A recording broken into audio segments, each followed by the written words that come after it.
성도 여러분 안녕하십니까? 오늘은 모세오경 1, 또 7번째 시간이 되겠습니다. 오늘은 이제 출애굽기 전체를 좀 개관하는 시간을 가져보고자 합니다. 그리고 참고로 이제 다음 주 목요일은 어린이날이라서 휴강을 하도록 하겠습니다. 그래서 한 주 지나고 5월 12일부터 또 3주 동안 이제 출애굽기의 큰 어떤 세 가지 주제에 대해서 각각 정리를 해보면서 이제 우리 상반기 모세오경 1 시간을 이제 마치려고 합니다.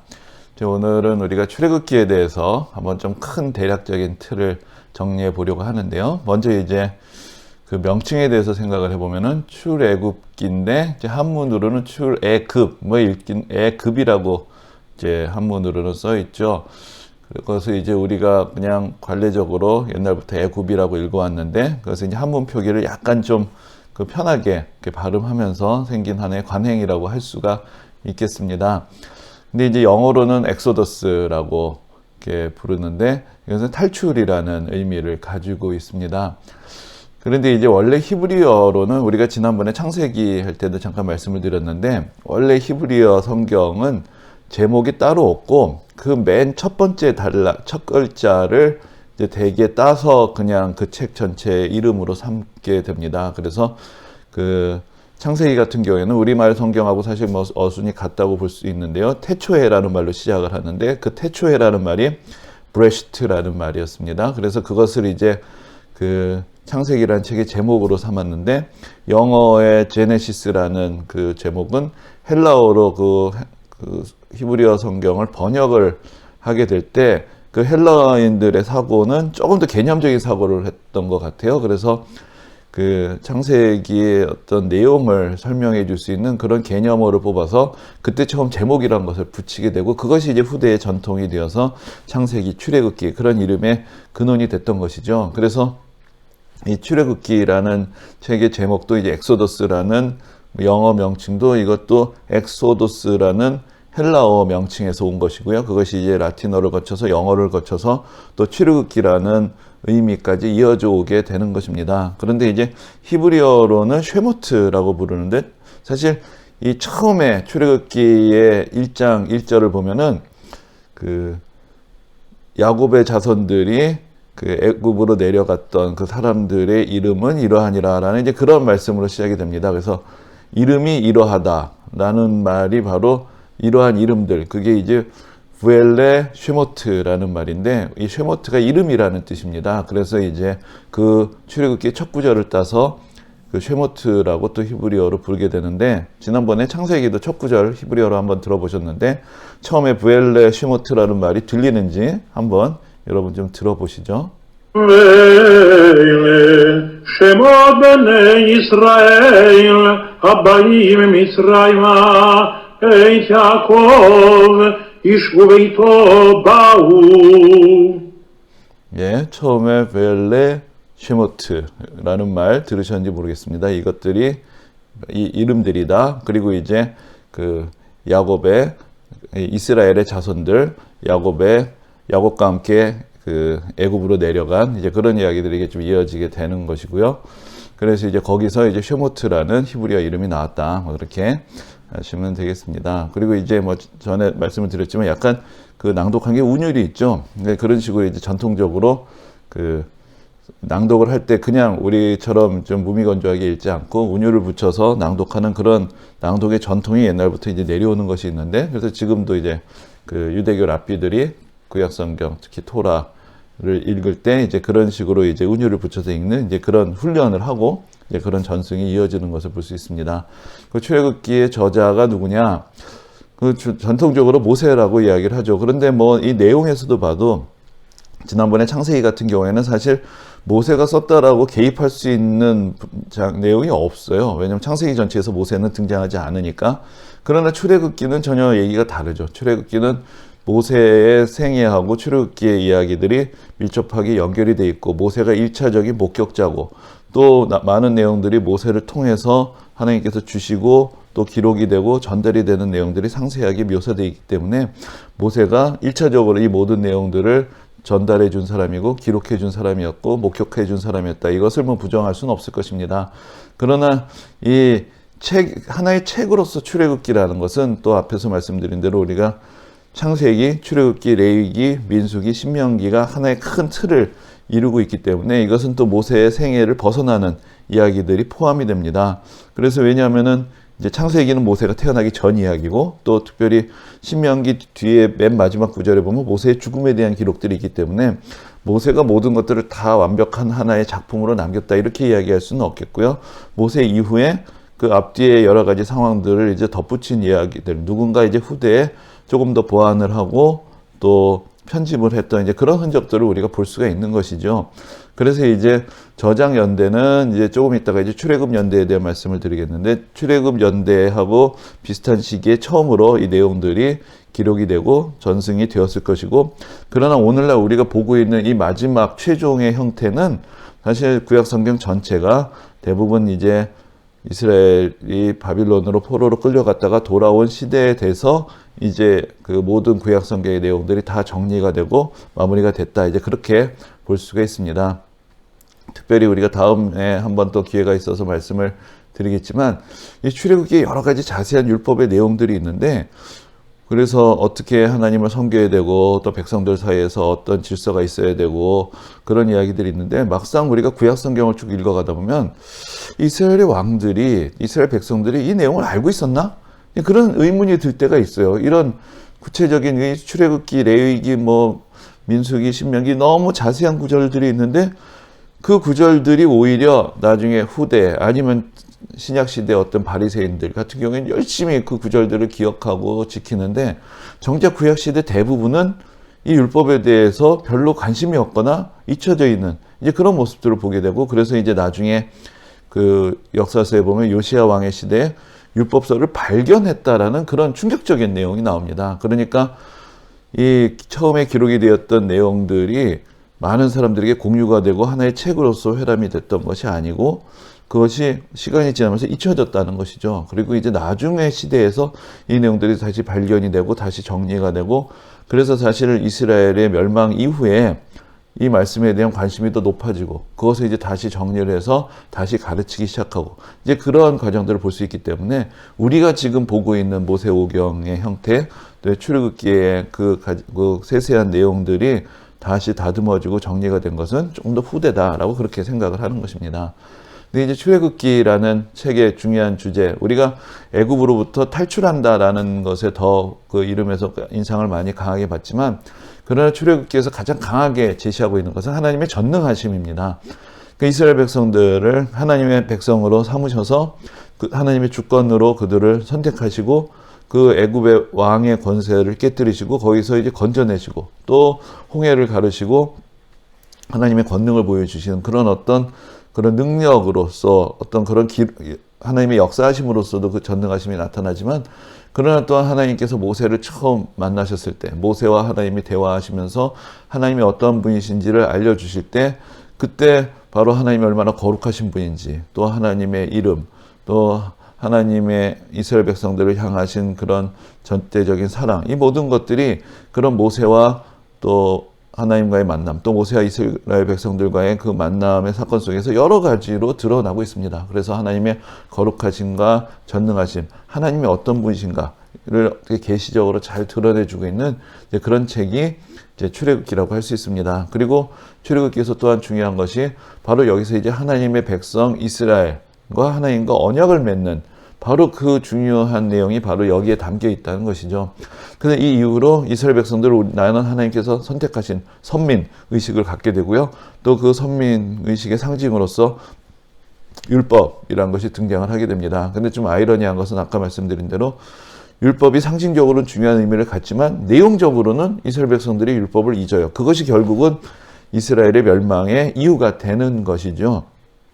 그리고 그것이 이제 그들의 멸망으로 끝나지 않고 다시 율법에 대해서 상기하고, 그러면서 이제 율법을 통해서 하나님과 맺은 언약을 소중하게 여기는 그 후대의 이야기, 그것이 이제 신약시대의 어떤 율법주의자들 바리새인의 이야기로까지 이어지게 되는데, 그 모든 사고의 기초가 출애굽기 또 그 후에 이어지는 또 다른 율법서들에서 찾아볼 수 있는데, 중요하게 바로 율법을 매개로 해서 하나님과 이스라엘 백성들이 언약을 체결하는 그 장면, 그것은 바로 출애굽기에 기록이 되어 있다, 그렇게 이야기를 할 수가 있겠습니다. 그래서 이제 언약과 율법의 기원을 찾아볼 수 있고요. 또 율법과 함께 구약시대의 신앙의 기초라고 할 수 있는 것이 바로 제사고 성전이죠. 그래서 이제 광야 시절에서는 성막으로 이스라엘 백성들이 이제 애굽에서부터 가나안 땅으로 가는 여정 가운데 있었기 때문에 그 여정 속에서 하나님께서 동행하시는 하나의 이동 가능한 텐트 같은 형태의 그런 성막으로서 하나님께서 이스라엘 백성들을 만나주셨고, 나중에 솔로몬 시대 이후로 성전으로 다시 건축이 되면서 확장이 되게 되죠. 그런 어떤 그 신앙의 중심축이 되었던 율법과 성전의 기원이 다 출애굽기에 기록이 되어 있습니다. 그래서 출애굽기 하면은 애굽을 탈출한 이야기뿐만 아니라 하나님의 백성과 하나님의 백성 이스라엘 백성이 하나님과 언약을 맺는 것, 또 그 가운데 율법과 성막이 또 이스라엘 백성들의 신앙의 중심으로 등장하게 되는 그런 이야기들이 출애굽기에 있기 때문에 이 창세기는 온 세상의 기원으로서 어떤 중요한 의미를 가지고 있다면, 바로 출애굽기는 하나님의 백성의 기원, 또 하나님과 이스라엘 백성들 간의 어떤 언약의 기원으로서 또 중요한 의미를 갖는 그런 책이라고 할 수가 있겠습니다. 근데 여기서 이제 잠시 좀 애굽이라는 이름에 대해서 조금 살펴보려고 합니다. 지금 오늘날 애굽이라는 말을 쓰는 거는 개신교인들밖에 없다고 할 수 있어요. 다 이집트라고 부르죠. 그런데 사실 우리는 성경에서 이제 애굽이라는 이름이 나오니까 뭐 저도 이제 설교를 하거나 이제 성경 강의를 하다 보면 애굽이란 말이 익숙해서 많이 쓰는데, 근데 이제 사실은 이 이름을 좀 바꿔야 되지 않나, 좀 그런 생각이 듭니다. 그래서 성경을 이제 또 다시 좀 번역하거나 다음 세대를 위해서는 좀 바꿔주는 것이 좋겠다. 왜냐하면 처음에 성경이 한글로 번역될 때는, 그때는 우리나라 사람들이 다 이집트를 애굽이라고 불렀어요. 그러니까 그것이 자연스러웠는데, 지금 이제 누구도 애굽이란 말 쓰지 않는데, 심지어 뭐 애굽 사람들, 이집트 사람들도 애굽이라면 못 알아들을 거예요. 그러니까 이런 약간 조금 너무 옛날 표현들을 우리가 좀 쓰고 있지 않나 하는 좀 그런 생각이 들어서, 뭐 모르는 사람도 애굽이 뭐야 라고 생각을 할 수도 있을 것 같습니다. 잠깐 뭐 다들 알고 계시지만 설명을 드리면은, 애굽이란 말은 이제 이집트, 우리가 오늘날 이집트라고 부르는 나라의 우리식 옛 이름이죠. 근데 이제 원래 이 이름의 기원을 찾아가 보면은 옛날 이제 헬라어로, 그러니까 그리스 사람들이 이집트 사람들을 보면서 그 부를 때 아이깁토스라고 불렀습니다. 근데 이 아이깁토스라는 말은 그 나중에 여기서부터 이제 이집트라는 영어식 표현이 나오게 되는데요. 이게 무슨 뜻이냐? 여기서 이제 중요한 것이 여기 프트라는 말이 나오죠. 프트. 이게 프타라는 그 이집트의 신을 가리키는 것인데, 프타라는 신의 영혼의 집이다 라는 뜻을 가지고 있습니다. 그래서 이게 왜 이렇게 됐느냐? 그 옛날에 한때 이집트의 수도였던 멤피스에 이제 프타라는 신의 신전이 있었어요. 그래서 이제 그것이 유명해지면서 멤피스는 프타의 신전이 있는 도시다. 그러니까 그걸 통해서 이제 이집트라는 나라는 프타의 신의 신전이 있는 나라다. 이런 식으로 이제 전해지게 되면서 그 이야기, 그 프타 신의 신전이라는 이야기가 헬라 사람들 귀에 들릴 때 아이깁토스라는 하나의 고유명사로 들리게 된 것입니다. 거기서부터 이제 이집트라는 말이 나오게 된 것이고요. 그 애굽이라는 우리가 쓰는 말은 이제 한문으로 이 이집트란 말을 표현을 할 때 애급이라고 표현을 했는데, 그것을 이제 우리 말로 좀 부르기 편하게 애굽이라고 부르던 것에서부터 이제 지금까지 오게 된 그런 이름이 됩니다. 근데 이제 정작 이집트 사람들은 그 옛날 고대에 자기를 아이깁토스라고 부르지 않았다고 해요. 그것을 우리가 다음 시간에 조금 더 그 말씀을 드리겠는데, 크메트 또는 쿠마트라고 자기 자신을 불렀다. 그것은 이제 나일강의 풍요를 상징하는 그런 땅이라는 그런 의미를 가지고 있는데, 자기들은 되게 그렇게 자기 자신을 불렀고, 그러나 이제 외국인들, 헬라인들, 그 그리스인들은 아이깁토스라는 이름을 불렀고, 거기서부터 오늘날 흘러서 뭐 애굽 혹은 이집트라는 이름이 나오게 되었다.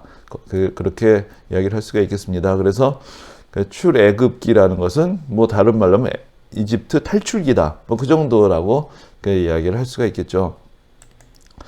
근데 이제 방금 잠깐 앞에서 말씀을 드렸지만은 이 출애굽이 언제 일어났느냐, 이것이 사실은 쉽지가 않습니다. 그래서 지금 그 성경학자들 가운데서도 대개 이제 두 가지 설이 있는데, 여러분들이 대개 이제 어떤 영화나 여러 작품으로 접하게 된 때 대부분 이제 기원전 13세기서를 기준으로 해서 많은 작품들이 요즘도 만들어지고 있습니다. 근데 그 이유가 또 많은 어떤 비평적인 그 성서학자들이 이 시기를 지지하는 그런 이유 때문이기도 하고요. 그리고 이제 그 여러 가지 정황들이 또 역사적으로 설명할 때 조금 더 이제 그 앞뒤가 맞는다라고 생각하는 사람들이 많이 있습니다. 하지만 조금 더 이제 성경을 우리가 문자적으로 이해할 때는 15세기 설도 또 중요하게 우리가 또 간과할 수 없는 근거가 있습니다. 조금 더 이제 말씀을 드리면은 그 나중에 역사서에 열왕기상 6장 1절에 이런 말씀이 있습니다. 이스라엘 자손이 애굽 땅에서 나온 지 480년이요 솔로몬이 이스라엘 왕이 된 지 4년 15월 곧 둘째 달에 솔로몬이 여호와를 위하여 성전 건축하기를 시작하였더라. 그러니까 솔로몬이 여호와를 위해서 성전 건축을 한 때가 이스라엘 자손들이 애굽 땅에서 나온 지 480년 후다라는 이제 그런 이야기가 성경에 기록이 돼 있는 것이죠. 그런데 이제 우리가 출애굽 연대는 그 출애굽기의 기록만 가지고는 정확하게 연대를 산출하기가 좀 어려운데 솔로몬이 언제 성전을 지었느냐 이거는 좀 더 분명하거든요. 대략 이제 기원전 966년을 전후한 시기로 보기 때문에 거기서 이제 480년을 빼면은 1446년경이 됩니다. 그럼 그때가 언제냐? 그 이집트가 고왕국, 중왕국, 신왕국으로 이렇게 쭉 역사가 이어지는데 이집트 신왕국의 그 투트모세 3세의 시대가 대략 이 시대가 되는 것이죠. 그래서 이제 이렇게 연대를 쉽게 산정을 할 수도 있습니다. 그런데 이제 또 다른 반론이 있어요. 그것이 무엇이냐면은 자, 13세기서를 주장하는 사람들은 출애굽기 1장 11절에 보면은 이제 여러분들 이스라엘 백성들이 그 애굽에서 바로 이제 노예 생활했다는 거 잘 알고 계실 텐데 여기 이런 이야기가 있습니다. 감독들을 그들 위에 세우고 그들에게 무거운 짐을 지워 괴롭게 하여 그들에게 바로를 위하여 국고성 비돔과 라암셋을 건축하게 하니라. 이 라암셋이라는 것이 여러분들 혹시 좀 들어보셨을지 모르는데 좀 다른 표기라면 람세스가 되는데 이것이 이제 그 람세스 2세라고 불리는 그 왕의 이름을 따서 그 국고성, 그러니까 나라의 창고를 건축을 한 것이죠. 그러니까 이것은 사실은 이 출애굽 시대가 람세스 왕의 시대라는 것을 알려준다. 이렇게 또 해석을 할 수가 있게 됩니다. 근데 람세스 왕의 시대, 특별히 이제 요 출애굽 전후한 시대는 람세스 2세의 시대가 유력해지는데 람세스 2세의 시대가 이렇게 생각을 하면 이게 1260년경으로 이제 추정을 할 수 있는 것이죠. 그러니까 한 200년 정도의 격차가 있습니다. 그러면은 그 열왕기상의 이야기를 중심으로 보면 1446년인데 근데 출애굽기 1장 1절에 람세스라는 이름을 가지고 또 주장을 하는 사람 1260년을 주장을 하는 것이죠. 근데 1260년경을 또 좀 지지하는 내용들은 거기서부터 좀 인접한 시기에 실제로 이제 가나안 땅에 많은 외부 세력으로부터 공격을 받아서 많은 성읍들이 파괴됐던 그런 고고학적인 증거가 있다. 이제 그것과 연결을 시켜서 가나안 정복의 시대하고 연결할 수 있다. 이제 그런 이론들이 있고요.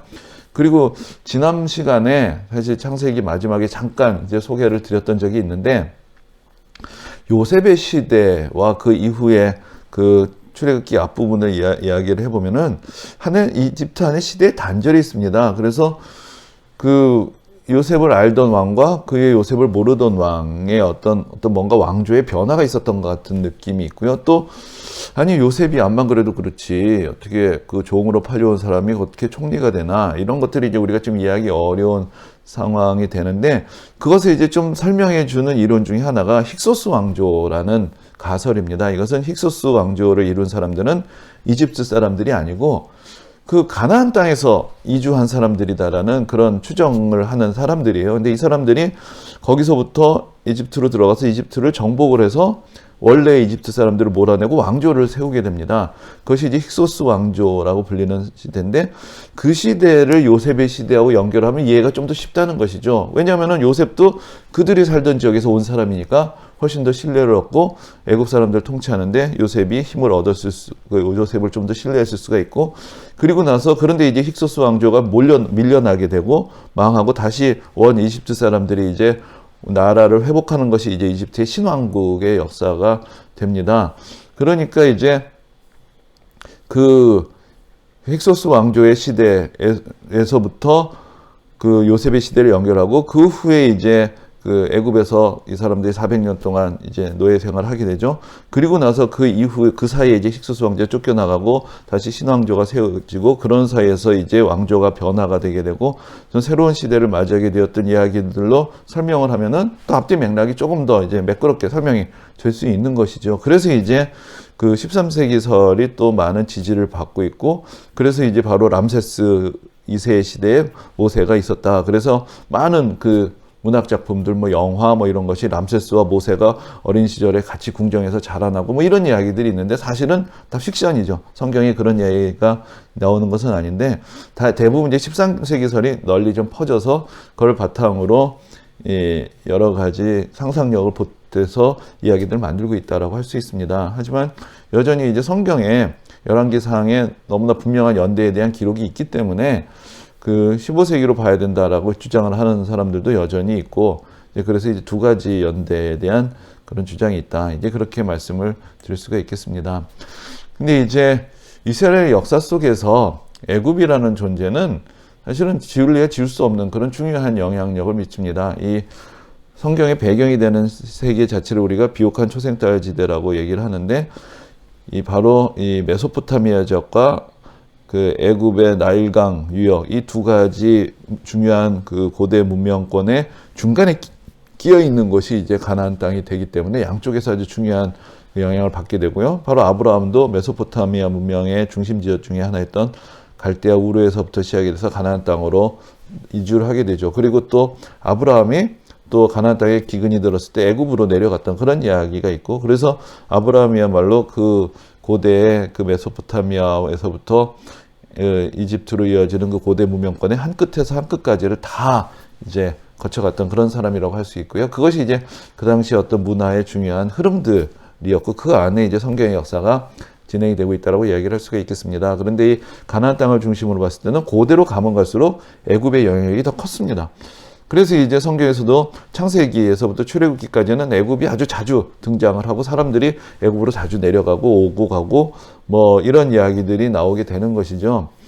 그래서 이제 결국 창세기 마지막에 또 야곱과 그 요셉을 비롯한 그의 아들들이 애굽으로 내려가서 정착하는 이야기까지 나오고, 또 출애굽기가 애굽에서부터 벗어나서 가나안 땅으로 이주하는 이제 그런 이야기들이 나오게 되죠. 그 과정에서 사실은 이 사람들이 성경의 표현대로 하면 430년이나 애굽에서 있었기 때문에, 그것은 다른 말로 하면은 이스라엘의 문화, 이 사람들의 어떤 여러 가지 전통에 그 애굽의 문화가 상당히 영향을 많이 미쳤을 것이다. 그것을 우리가 충분히 짐작하게 해주는 것입니다. 그 이후로도 그 이스라엘 역사에 애굽 사람들이 많이 애굽이 이제 등장을 하고 또 간섭을 하게 되는 장면들이 나오는데, 솔로몬 시대 애굽 왕 시삭이라는 사람이 나옵니다. 그런데 솔로몬 시대는 애굽하고 좀 잘 지내려고 했던 시대였고, 그래서 애굽에 가서 뭐 말도 가져오고 또 애굽 왕의 공주하고 솔로몬이 결혼도 하고, 그래서 그 궁전을 또 그 예루살렘의 그 바로의 딸을 위해서, 공주를 위해서 만들었던 얘기도 있고 이런 이야기가 있어요. 그런데 정작 이제 애굽에 시삭이라는 왕이 있었는데 별로 솔로몬하고 사이가 안 좋았던 것 같아요. 그래서 그 솔로몬에서 그 다음 솔로몬의 아들 르호보암의 시대로 가면서 이제 이스라엘이 나라가 둘로 갈라지게 되는데, 거기 결정적인 역할을 하는 사람이 여로보암이라는 사람이죠. 여로보암이 결국은 열지파를 떼어내서 나라를 다 갈라져 나가게 되는데, 이 여로보암이 솔로몬이 이놈 좀 문제가 있다 해가지고 그 주시를 받게 되니까 어디로 도망을 가냐면 애굽으로 도망을 갑니다. 그래서 애굽에서 시삭이 그 여로보암을 보호를 해줘요. 그러니까 그걸 보면 이제 그 당시에 애굽과 그 이스라엘이 사실은 관계가 별로 좋지 않았다. 이제 그렇게 이야기를 할 수가 있겠고요. 또 이제 그 이후의 역사를 보면은 이 메소포타미아 지역에서 대제국들이 등장을 하죠. 아수르, 바빌론, 페르시아. 결국 이 제국들이 다 그 당시 중동을 통일하기 위해서는 그 애굽으로 쳐들어가게 되고, 그러면서 사실 애굽은 계속해서 좀 타격을 많이 받습니다. 그러다가 조금 더 힘을 회복하면은 옛날에 어떤 영향력을 회복하기 위해서 또 밀고 나오고, 또 그랬다가 또 다시 또 패배하게 되고, 이제 이런 각축이 벌어지게 되는데, 그 사이에 이제 가나안 땅, 이스라엘이 끼게 되고, 그래서 이제 먼저 아수르의 시대에 북이스라엘이 망하고, 그 다음에 이제 애굽까지 아수르에서 공격을 받게 되죠. 그런데 이제 아수르가 몰락을 하게 되면서 새로 바빌론이라는 나라가 떠오르게 될 때, 그때 이제 그 애굽 왕도 다시 한번 이제 자기 세력을 팽창하려고 또 진격을 하게 됩니다. 그래서 그 사이에 그 이스라엘 그 북이스라엘이 멸망한 다음에 남유다의 역사의 시대에 참 그 경건한 왕이라고 참 그 대표적인 경건한 왕이라고 알려져 있는 요시야 왕이 사실은 애굽 왕 바로 느고하고 싸우다가 거기서 전쟁터에서 죽게 되는 그런 일이 성경에 기록이 되어 있습니다. 그래서 그것을 보면은 그 애굽이 또 여러 가지로 이스라엘 역사의 후대에도 영향을 미쳤던 걸 볼 수 있고요. 나중에 이 바빌론에 의해서 완전히 나라가 망하게 됐을 때 많은 사람들이 포로로 끌려갔는데, 근데 예레미야서에 보면은 그런데 이제 일단의 사람들이 바빌론의 지배를 거부하면서 애굽으로 도망을 가는데, 그러면서 예레미야를 끌고 갑니다. 그래서 이제 전해지는 이야기에 의하면 예레미야가 결국 애굽에서 순교를 했다라는 그런 이야기가 성경에는 그렇게까지 나와 있지는 않은데 전해져 있기도 하는데, 그런데 뭐 그래봤자 결국은 애굽이란 나라는 그 바벨론에 대한 어떤 대항하는 어떤 근거가 되지 못했고, 결국은 그 다음부터 쇠락을 하게 되고 또 페르시아에 의해서 또 다시 완전히 무너지게 되고, 그 이후로 이제 애굽의 어떤 그것도 국가적인 정체성은 거의 이제 훼손이 된다고 볼 수가 있습니다. 그래서 이제 나중에 그 페르시아를 무너뜨리고 그 마케도니아 대제국이 알렉산더에서 세워지게 될 때, 그때 이제 마케도니아의 영향력 안에 들어가게 되고, 또 마케도니아가 무너지게 된 다음에 그 알렉산더가 정복했던 지역들이 분열을 하게 되는데, 애굽은 프톨레마이오스라는 왕조에 의해서 지배를 받습니다. 근데 이 사람들은 그 기원이 헬라 사람들이에요. 그리스 사람들인 것이죠. 그 밑에서 지배를 받는데, 그 시대가 이 신학의 역사, 성경의 역사에서 중요한 것은 구약 성경이 그 시대에 헬라어로 번역이 됩니다. 그 이야기는 이제 그 당시에 그 애굽에 그 아까 예레미야 이야기를 드렸지만은 그 이스라엘이 망하고 백성들이 흩어지는 과정에서 그 애굽에 그 유대인들의 공동체가 있었고, 그 사람들을 통해서 결국은 헬라 문화권 안에 있는 왕이 그 사람들에게 명령을 해서 이 구약 성경을 헬라어로 번역을 하게 하는 이제 그런 일들이 벌어지게 되고, 그러고 나서 신약 시대를 맞이하게 됩니다. 그래서 이제 신약 시대에 이미 이방인들도 읽을 수 있는 헬라어로 번역된 구약 성경이 준비되어 있었던 것이죠. 그것이 나중에 복음이 또 넓은 세계로 전파되는데 매우 중요한 그런 의미를 갖는 사건이 되는데, 그러면서 보면 이제 애굽이라는 나라 혹은 이 지역이 성경의 역사, 구약 성경에서 신약 성경으로 넘어오는 시대까지도 여러 가지로 관련을 맺고 영향을 미치고 있었다라는 것을 알 수가 있습니다. 그리고 이제 그 출애굽기의 중요한 내용을 크게 잠깐 정리를 해보면요. 이제 먼저는 이스라엘 백성들이 탈출하는 이야기죠. 뭐 여러분들 다 잘 아시는 이야기인데, 이스라엘 백성들이 애굽에서 고통을 겪습니다. 그 요셉의 시대에 내려가서, 그 시대는 상당히 이제 대접을 받았지만 요셉이 죽고 나서 요셉이 그 애굽 사람들을 기근에서 건져내고 크게 나라를 부흥하게 했던 것을 잊게 된, 뭐 아까 말씀드린 것처럼 어떤 왕조의 교체로 설명할 수도 있겠고요. 그러면서 이제 이 사람들이 고통을 겪게 될 때 하나님께서 모세를 보내셔서 그 이스라엘 백성들을 건져내십니다. 그래서 모세와 그의 형 아론을 바로에게 보내셔서 이스라엘 백성들을 내보내라고 요청을 했는데, 바로가 거부를 하죠. 그러면서 이제 10가지 재앙이 내리게 되고, 결국은 이제 이스라엘 백성들이 애굽에서 탈출을 하게 됩니다. 그리고 계속해서 또 바로가 쫓아올 때 또 홍해가 갈라지는 그런 놀라운 이적도 보게 되죠. 그리고 나서 이제 두 번째 중요한 단락이 이스라엘 백성들이 시내산에 도착하는 것입니다. 이 시내산이라는 것, 또 시내산에서 이스라엘 백성들과 하나님이 언약을 맺는 것이 이제 구약 성경에서 아주 중요한 또 하나의 단락의 시작이라고 할 수가 있겠습니다. 그래서 시내산에 도착해서 우리가 잘 아는 십계명의 선포가 있게 되고, 또 여러 가지 또 구절, 그 규정들, 우리가 그것을 이제 십계명 뒤에 이어지는 언약의 책이라고 또 따로 이름해서 부르기도 하는데, 여러 가지 규정들이 선포가 됩니다. 그리고 하나님께서 이 규정을 놓고 이스라엘 백성들과 언약을 맺으시는 것이죠. 내가 너희를 이렇게 사랑하고 너희들을 건져서 이곳까지 인도해냈다. 이제 너희가 내 백성이 돼서 나의 뜻대로 순종하게 되면 하나님께서 이 백성들을 사랑하시고 은혜를 베푸시고 너희는 내 백성이 되고 난 너희 하나님이게 되겠다. 이런 이제 내용의 언약을 체결하게 되고, 이스라엘 백성들이 다 하나님 앞에서 충성하겠다, 이 말씀대로 지키겠다라고 약속을 합니다. 이것이 이제 이스라엘의 역사에서 중요한, 바로 이스라엘 백성들이 하나님의 백성으로 확증이 되고 언약을 하나의 민족으로서 체결하게 되는 것이죠. 그 이전에 아브라함, 이삭, 야곱, 요셉의 시대는 하나의 개인의 신화의 시대였다면 여기서 하나의 이스라엘 민족이 탄생을 하고 그들이 하나님의 백성으로서 새로워지는 그 대목이 바로 이 시내산의 언약에 있게 됩니다. 그런데 이제 그리고 나서 하나님께서 모세를 시내산으로 부르세요.